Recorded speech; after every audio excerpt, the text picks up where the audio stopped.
तपोवन बांध पर 7 फरवरी को जो आपदा आई थी वो कितनी भयानक थी, इसके कई सबूत और तस्वीरें अब तक सामने आ रहे हैं। अब आपको बता दें कि लेकिन आज एक ऐसी तस्वीर सामने आई है जो आपके दिल दहला दे। ग्लेशियर फटने के बाद जब तेज आवाज के साथ तपोवन बांध की तरफ मलबे का सैलाब बढ़ने लगा तो कई कर्मचारी जान बचाने के लिए बांध के ऊपर चले गए, लेकिन सैलाब इतना भयानक था कि इसके आगे बांध की ऊंचाई भी मौनी साबित हुई। लोग बचने की कोशिश में यहां वहां भागते रहे, लेकिन एक मलबे की ताकतवर रफ्तार में बह गया। ये देखिए तस्वीरें किस तरह से यहाँ पर जो सर्कल में आप देख रहे हैं, यहाँ पर वो लोग हैं जो कि जान बचाने की कोशिश कर रहे हैं और पीछे से आता ये मलबा। लोग इधर उधर भाग रहे हैं, लेकिन इन्हें समझ नहीं आ रहा कि आखिर जाएं तो जाएं कहां। और पीछे से ये आता सैलाब, और ये देखिए सैलाब में ये सभी लोग किस तरह से समा गए। बांध के किनारे पहाड़ों पर बने घरों में से किसी शख्स ने यह खौफनाक मंजर अपने मोबाइल कैमरे में कैद किया है जो दिल दहला दे। अरे टावर कैम भी गया।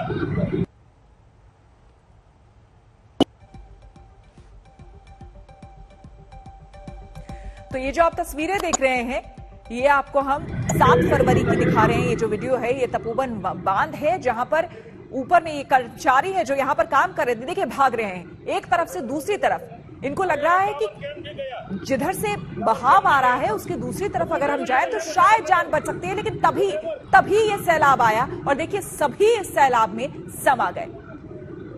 बेहद खौफनाक और दिल दहलाने वाली तस्वीर है ये वीडियो सामने आने के बाद आप उस समय का अंदाजा लगाइए कि इन लोगों पर क्या गुजर रही होगी। इन्हें चारों तरफ अपने सिर्फ और सिर्फ अंधेरा दिख रहा था, इन्हें समझ नहीं आ रहा होगा कि आखिर करें तो क्या करें। लोग भाग रहे थे इधर उधर।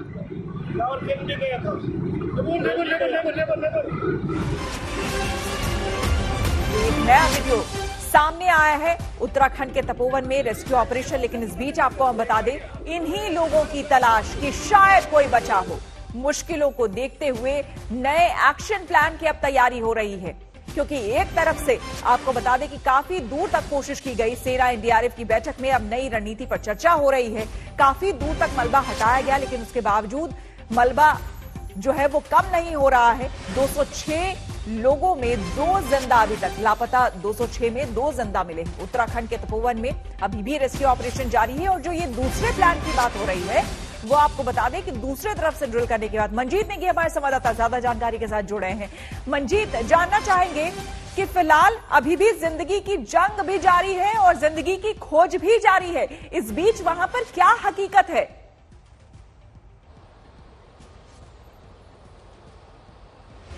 श्वेता, अभी तक सभी जो एजेंसियां यहाँ पर काम कर रही हैं उनको 120 मीटर तक जाने में सफलता तो मिली है, लेकिन अब चौथा दिन शुरू हो गया है। और लेकिन जो 35 से ज्यादा लोग अंदर बंद हैं उनकी का कोई सुराग नहीं मिला है। तमाम कोशिशें इस वक्त चल रही हैं। हम आपको दिखा रहे हैं कि यहाँ पर डोजर के अलावा दूसरी मशीनें जो लगी हैं वो लगातार मलबा निकाल रही हैं, लेकिन जो जानकारी मिल पा रही है लगातार अंदर से मलबा दोबारा आ रहा है। आपको दिखाएंगे कि यहाँ पर जो भारतीय नौसेना के मरीन ड्राइवर्स हैं वो भी पहुंचे हैं, लेकिन मलबा इतना ज्यादा है उन्होंने भी अंदर जाकर देखा है, लेकिन जहां तक जो लोग अंदर हैं उन तक पहुंचना अभी तक उनसे संपर्क नहीं हो पा रहा है। तमाम तकनीक का इस्तेमाल कर लिया गया है, चाहे ड्रोन की बात करें, इलेक्ट्रॉनिक सर्विलांस की बात करें, हेलीकॉप्टर से भी कल हाई रेजोल्यूशन कैमरे की मदद ली गई थी।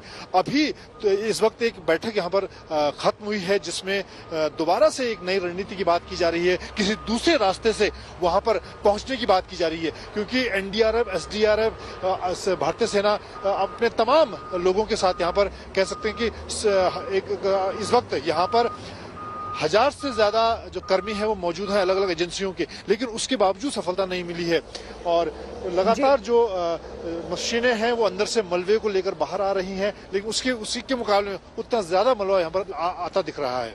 मंजीत, एक और बात आपसे समझना चाहेंगे, ये जहां पे आप खड़े हैं ये एंट्रेंस है, ये मुख्य द्वार है उस टनल का जहां से मलबा निकाला जा रहा है, लेकिन बताया ये जा रहा था कि इसकी जो दूसरी तरफ है यानी कि पीछे का जो रास्ता है अब वहां पर ड्रिल करके या फिर वहां से मलबा हटाने की कोशिश की जाएगी। कि उस प्लान को लेकर कोई चर्चा हो रही है?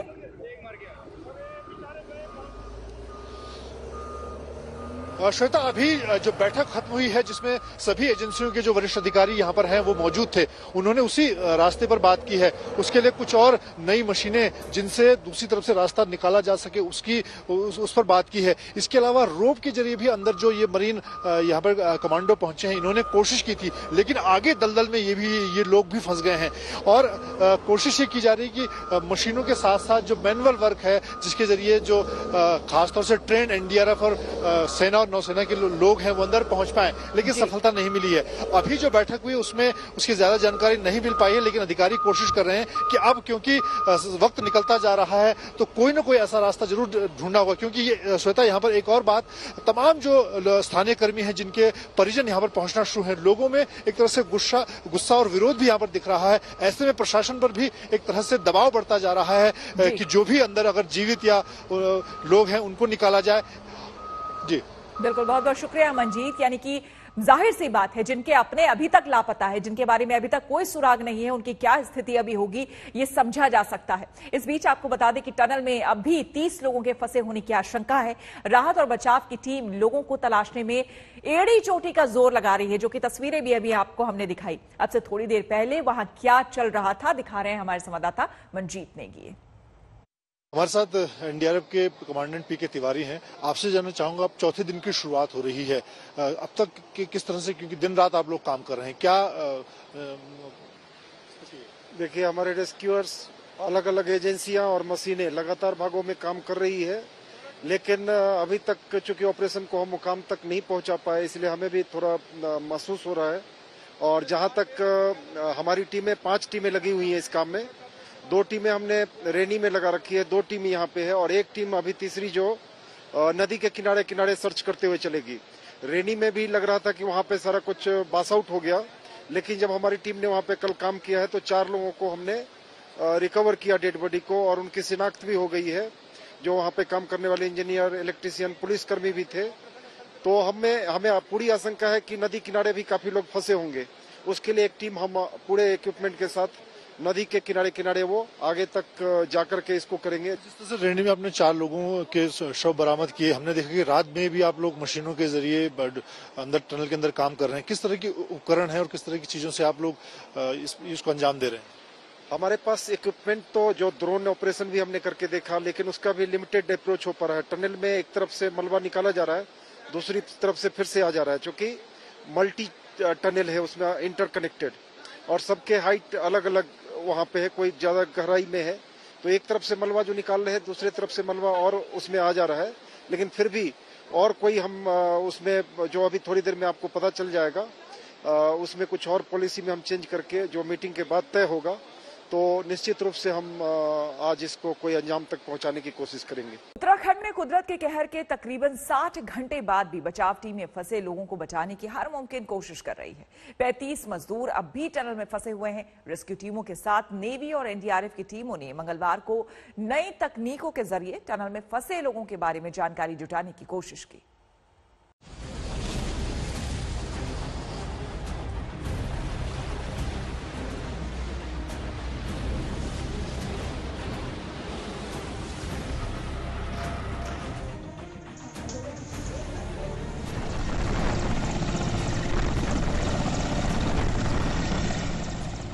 समुद्र तल से 5,600 मीटर से आई तबाही के लिए सेना के हेलीकॉप्टर मैदान में।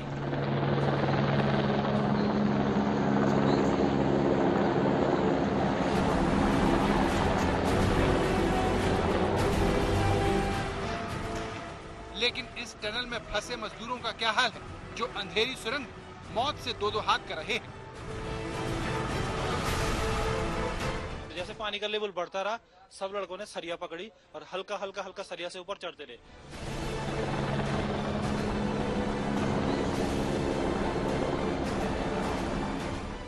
रविवार को ग्लेशियर टूटने से जहां सबसे ज्यादा तबाही मची, उसके ठीक ऊपर ये कौन सा रडार घुमाया जा रहा है।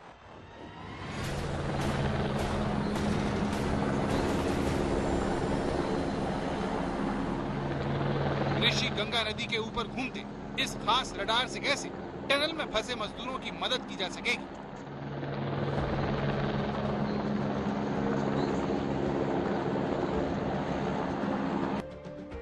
हेलीकॉप्टर और रडार की तरह जिस पहाड़ में टनल है, उसकी दूसरी तरफ सेना के ये जवान क्या कर रहे हैं? क्या यहाँ से टनल में घुसने की तैयारी हो रही है? क्योंकि देश की नजरें टनल में फंसे मजदूरों पर लगी है, जो पिछले 3 दिनों से अंदर है।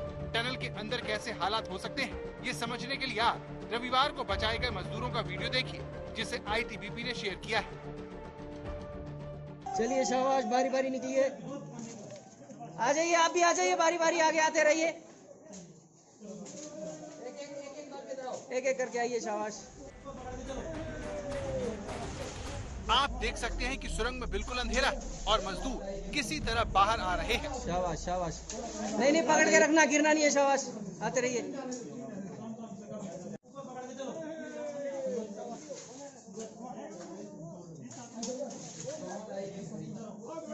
शाबाश शाबाश, आ जाइए, हाँ आ रहे, आराम से खींचो, ऊपर खींचो। इन सभी मजदूरों को वीरेंद्र कुमार लीड कर रहे थे, जिनके बाहर निकल और जयकारा लगाते हुए जब पहली बार देश ने वीरेंद्र कुमार को बाहर निकलते और जयकारा लगाते हुए देखा तो राहत की सांस ली।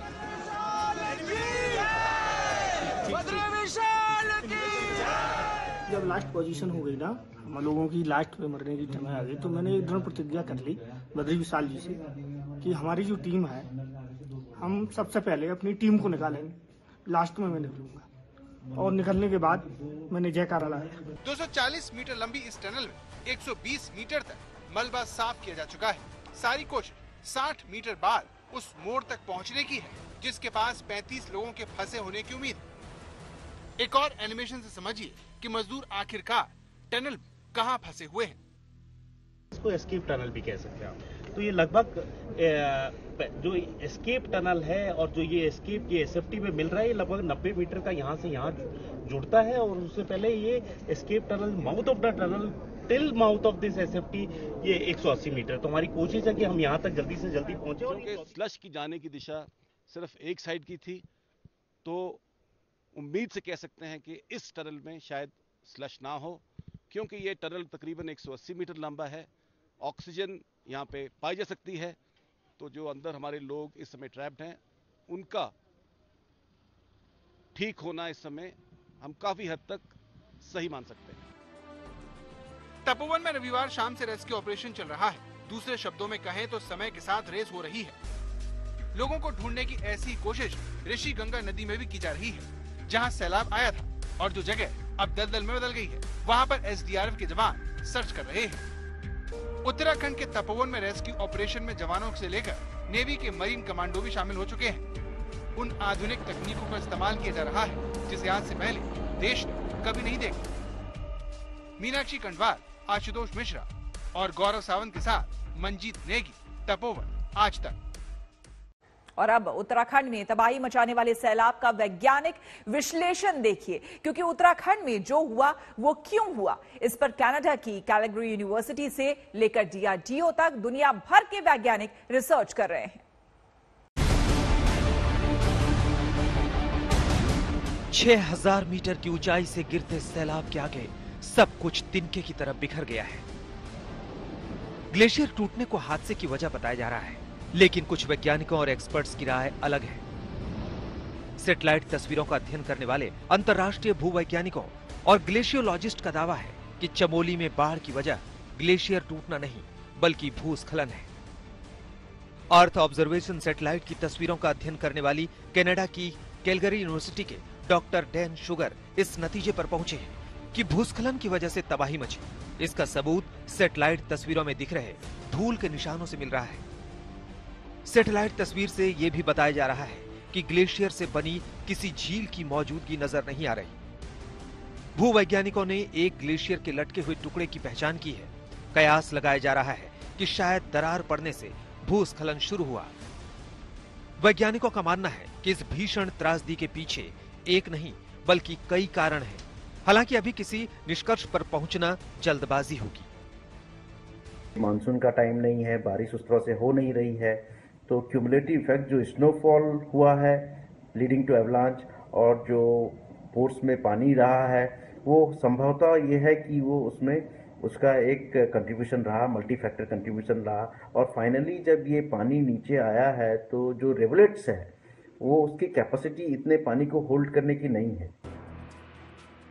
डीआरडीओ के snow and avalanche study establishment यानी सेस के वैज्ञानिक गहन जांच कर रहे हैं। चमोली में भी घटनास्थल पर एक टीम पड़ताल में जुटी है। ऋषिगंगा ग्लेशियर के टूटने से रेणी गांव और जोशीमठ के पास तपोवन में जो तबाही आई है उसकी जांच में डीआरडीओ, वाडिया इंस्टीट्यूट और केंद्रीय विज्ञान मंत्रालय के अधीन कई संस्थाएं जांच कर रही हैं। प्रथम दृष्टया जो जानकारी मिल पा रही है उसके मुताबिक हैंगिंग ग्लेशियर के टूटने और वहां पर पहले से मौजूद झील में जो पानी था उसके दोहरे प्रभाव से तबाही आई है। केंद्रीय मंत्री आर.के. सिंह ने हवाई सर्वे के बाद घटना का विश्लेषण किया है। उन्हें लगता है कि त्रासदी की वजह बेमौसम गर्मी और भौगोलिक हलचल है। अभी भी पहाड़ पर बहुत स्नो है, पहाड़ के ऊपर बहुत स्नो है और वो टिका हुआ है। थोड़ा सा भी अगर कुछ ट्रिगर होगा तो फिर और हो सकता है। ये हम लोग को आवश्यक है कि मॉनिटरिंग होता रहे। स्नो बाउंड स्टेट्स हैं तो लैंड ये एवलांसेस होंगे। इसमें भी यही हुआ, स्नो पाइल्ड अप था, धूप कड़ी है, थोड़ा सा मेल्ट होने लगा, उसके बाद ऊपर में कोई पत्थर, बड़ा पत्थर या कोई पहाड़ का टुकड़ा गिरा जो कि क्रिटिकल पॉइंट था, उसी से पूरा स्लाइड हो गया। उत्तराखंड के चमोली में हुई तबाही की असल वजह क्या है, इस पर रिसर्च जारी है। इसमें ग्लोबल वार्मिंग और इको सेंसिटिव जोन में निर्माण दोनों वजहें हो सकती है। मीनाक्षी कंडवाल और आशुतोष मिश्रा के साथ मनजीत नेगी, चमोली, आज तक। बड़ी खबर और बड़ा सवाल ये कि कहां है कासगंज के अपराधी। कासगंज में आपको बता दें शराब माफियाओं की बर्बरता का एक सच अब सामने आने लगा है। कल देर शाम स्थानीय माफिया ने पुलिस वालों पर हमला कर दिया, एक सिपाही की हत्या कर दी, एक दारोगा को गंभीर रूप से जख्मी कर दिया। खुलासा हुआ है कि हत्यारों ने सिपाही पर भाला और दूसरे धारदार हथियार से हमला किया है। मृत सिपाही देवेंद्र सिंह के शरीर पर बर्बरता के कई निशान मिले हैं। इस वारदात के खिलाफ पुलिस का ऑपरेशन जारी है। आपको बता दें कि पुलिस ने सुबह ही एक आरोपी को एनकाउंटर में मार गिराया, जबकि मुख्य आरोपी मोतीलाल अभी भी फरार है। तो बड़ी खबर सामने आ रही है कि पुलिस वालों के साथ इन शराब माफियाओं ने बर्बरता की थी और उस बर्बरता के निशान उस सिपाही के शरीर पे हैं जिन्होंने अपनी जान दे दी, जिन्होंने अपनी जान गंवाई इस मुठभेड़ में। आपको हम बता दें कि अभी भी वो शराब माफिया मोतीलाल, उसका कोई सुराग नहीं है। हालांकि अलग अलग टीम पुलिस की उसे ढूंढने में लगी हुई है।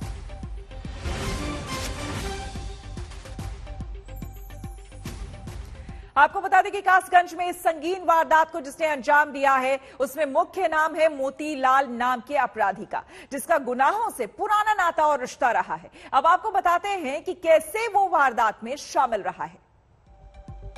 अभी तक हालांकि आपको बता दें कि मोतीलाल जो है वो फरार है। जो मुख्य आरोपी है इस पूरी घटना का, नगला धीवर का वो रहने वाला है। यही वो गांव है जहां पर कच्ची शराब का गोरख धंधा होता है और वो मुख्य आरोपी है। कच्ची शराब का अवैध कारोबार वो करता है और इस पूरे गांव में ही इनफैक्ट कच्ची शराब का अवैध गोरख धंधा चलता है। पूरे नगला धीमर गांव में मोतीलाल का यह अवैध धंधा चलता है और फिलहाल वो फरार है। पहले से इसके ऊपर 11 आपराधिक केस दर्ज है। आपको हम बता दें कि पहले भी कई पुलिस थानों में इसके नाम दर्ज हो चुके हैं। अलग अलग मामलों में पहले भी कर चुका है ये पुलिस पर हमला और एक बार फिर से इसने पुलिस वालों पर हमला किया। 5 भाइयों में तीसरे नंबर का है मोतीलाल। ये खुद 5 भाई है और ये तीसरे नंबर का है। एक भाई सुबह पुलिस एनकाउंटर में ढेर हो गया है। मोतीलाल का जो बड़ा भाई था उसे बताया जा रहा है कि पुलिस एनकाउंटर में वो मारा गया।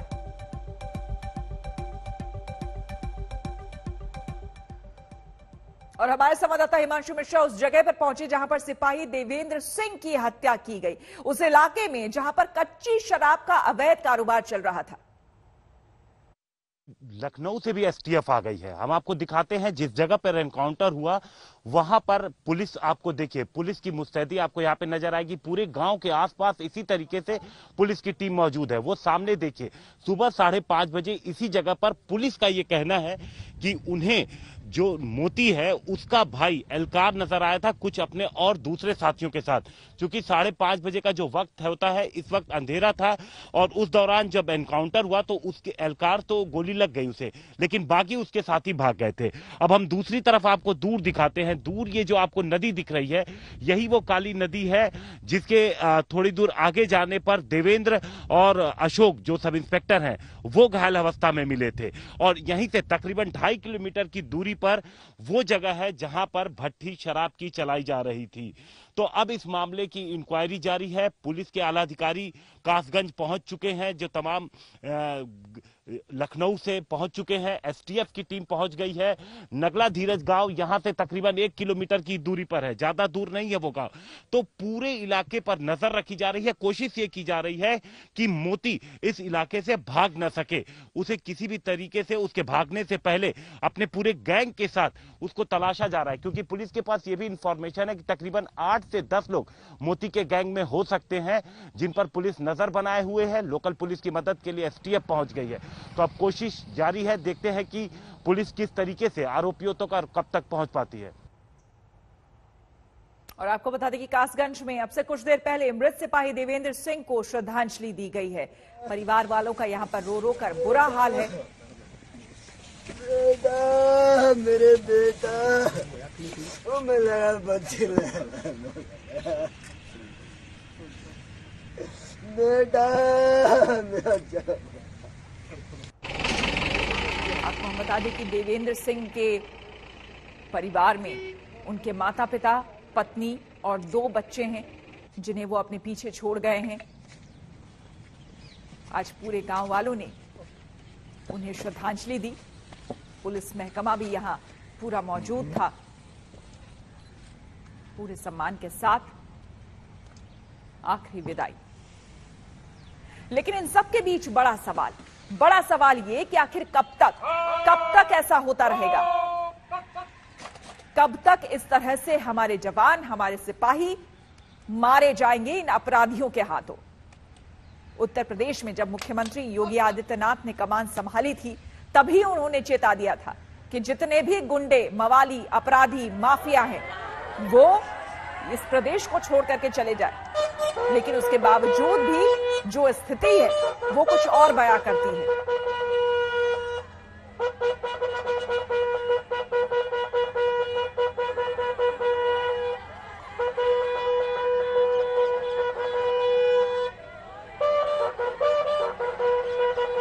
और सीधे आपको ले चलते हैं उस जगह पर जहां पर यह घटना घटी थी। वहां पर हमारे संवाददाता हिमांशु मिश्रा हमारे साथ मौजूद हैं।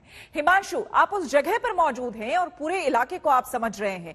आज जो सिपाही का परिवार है, देवेंद्र, जो सिपाही थे, मृत सिपाही देवेंद्र सिंह, उनको श्रद्धांजलि दी गई। परिवार वालों का क्या हाल है ये समझा जा सकता है। आप ये बताइए कि इस वक्त आप जहां पर हैं, किस तरह से वहां पर जांच चल रही है? क्या कुछ आप देख पा रहे हैं और समझ पा रहे हैं उस पूरे इलाके के बारे में? देखिए, जिस जगह पर मैं खड़ा हूं, ये जगह है कासगंज का नंगला धीमर गांव। और यहां से चंद कदमों की दूरी पर नदी है। नदी पार करते ही दूसरा शहर एटा आ जाता है। अब यहां पर वो पूरी फैक्ट्री यहीं पर चल रही थी। यहां पर हम आपको दिखाते हैं। देखिए, ये तमाम जो चीजें आप देख रही हैं, यही वो जगह थी जहां पर कच्ची अवैध शराब बनाने का काम मोती और उसके तमाम साथी करते थे। ये देखिए, ये जो तमाम चीजें आप देख रही हैं, ये वो भट्टियां हैं, ये वो शराब जो कच्ची शराब बनाई जाती थी, उसके ये तमाम सामान यहाँ पर मौजूद है, तमाम सबूत यहाँ पर मौजूद है। और जानकारी है कि यहीं पर पहुंचे थे देवेंद्र के साथ अशोक। आप देखिए, पूरा पुलिस के जो आला अधिकारी हैं वो यहाँ पर देखिए पहुंच रहे हैं। आप सामने देख सकते हैं, तमाम अधिकारी यहाँ पर पहुंच रहे हैं।